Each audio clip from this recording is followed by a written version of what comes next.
So on our walk this morning, just as we got far enough from the house to make it inconvenient to rush right back, it started to rain. As a plus, I don't have to worry too much about wearing my mask. I'm not likely to encounter anyone now, and plus I'm outside. But, you know, these are interesting times in which we live, and not the least of which is the targeted and weaponized weather. But today's RPG Day 2020 short contextualizing post is about tribute. Now, the situation that I'm positing is of a lightly horror game, a Ghostbusters game. So there's comedy, there's adventure, and there's just enough fear. And certainly there's fear for the characters that isn't going to necessarily be a full-time part of the player's experience. The players are more likely to be inhabiting that space of fear of loss, that sense of risk, that sense of tension, a little bit of nervousness.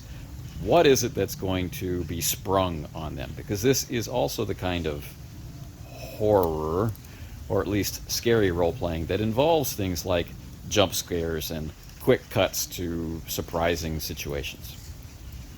Which means that over a course of a session's play or an evening's play or several sessions of play, there may very well be a lot of tension which goes unresolved.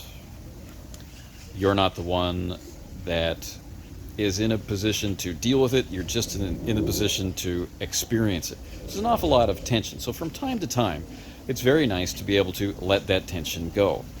But more than that, it's also nice to be able to remind the players who their characters are. Our time with the characters is considerably shorter than the characters' time would be if they were real. So the characters get an awful lot of reinforcement of who they are as people, which can often get the short shrift in play. We see them under times of stress, we see them failing a lot, we see them challenged, needing to regroup, band together, improve their methodology or their gear. There are things that we need to do because they are suffering and struggling. But is that who the characters really are?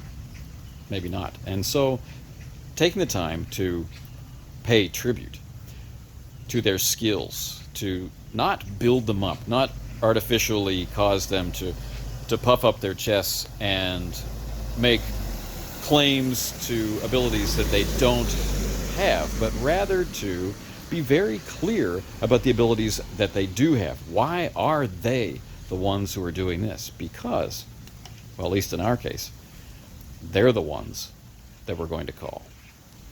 Anyway, talk to you soon.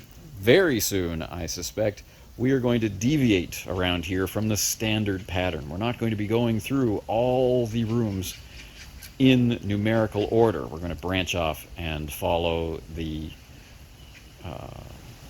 map version of the infographic and see where it leads us. But anyway, see you tomorrow.